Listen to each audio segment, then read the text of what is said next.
Kali ini aku akan menceritakan pengalaman yang dialami oleh bestie online kita. Jadi Rek, sebut saja namanya Kak Udin. Halo Kak Udin. Nah, Kak Udin ini orang asli dari Pandaan. Jadi dia itu stay-nya di rumah Pandaan. Rumahnya itu di Pandaan, Rek. Tapi Kak Udin ini kakek dan neneknya orang Ponorogo. Dan kakek dan neneknya ini sudah lama meninggal. Jadi beberapa rumah kakek dan neneknya Kak Udin ini tadi tidak pernah lagi dihuni, tapi masih terawat. Jadi tetangganya itu kayak masih disuruh ngerawat rumah itu gitu loh. Rumah itu dikunjungi hanya 1 tahun sekali, itu pun kalau lebaran.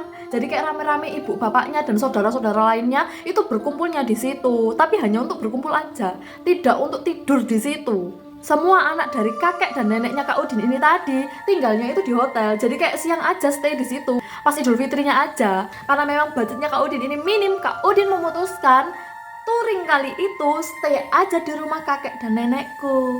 Daripada kita tidur di hotel, orang tidur cuma sebentar aja kok. Gitu pikirnya. Karena memang Kak Udin waktu itu dari Pandaan mau touring ke Sarangan, Telaga Sarangan. Katanya seperti itu. Nah, ini perjalanan pulangnya Kak Udin memutuskan untuk mampir dan singgah ke kota Ponorogo, ke kota kakek dan neneknya. Waktu dari Sarangan mau balik pulang, ini tuh sudah kemalaman. Dan dia memutuskan mengajak 4 kawannya yang sama-sama touring hari itu untuk stay aja di rumah kakek dan nenekku. Nggak ada siapa-siapa kok. Jadi kita bisa istirahat bebas di sana. Nah, keempat temannya setuju lah itu karena memang budgetnya minim. Nah, malam itu ketika mereka berlima sudah mulai mau istirahat, mereka berlima itu tuh tiba-tiba itu kayak merinding banget gitu loh di dalam rumah itu. Karena memang bangunannya juga udah lama, bangunan rumah lama, ya apa sih Rek, vibe-nya itu kan kerasa vintage banget gitu ya. Hanya ada 2 ruangan besar. Ruangan pertama itu ruang tamu dan ruang keluarga itu kumpul jadi satu dan ada 2 kamar. Mereka memutuskan menggelar tikar dan tidur di ruang tersebut. Ruangan kedua itu kamar mandi dan dapur. Dan dari ruangan pertama ke ruangan kedua itu ada pintunya. Dan ketika mereka tidur di ruang tamu itu tadi, di ruangan pertama, seakan-akan ada seseorang yang ngintip dari dapur. Jadi kalau kita diintip seseorang itu kan kerasa ya, kayak ada yang lihat, itu kan kerasa ya.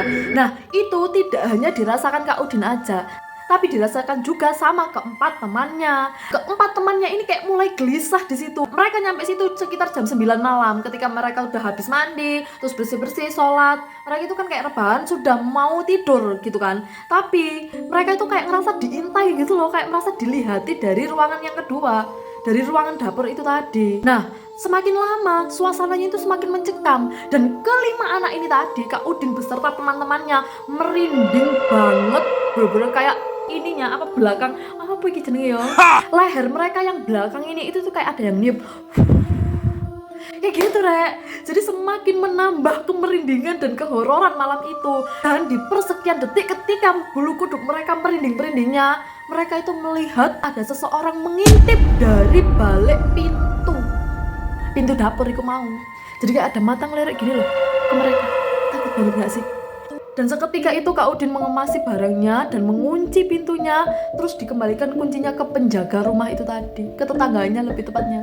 Dan sejak saat itu Kak Udin tidak pernah lagi berani untuk singgah sendirian atau tanpa orang tuanya ke rumah kakek dan neneknya. Karena memang rumah itu sudah berpuluh-puluh tahun tidak pernah ada yang ninggali. Jadi sudah lama kosong semenjak kakek dan neneknya Kak Udin ini tadi meninggal dunia.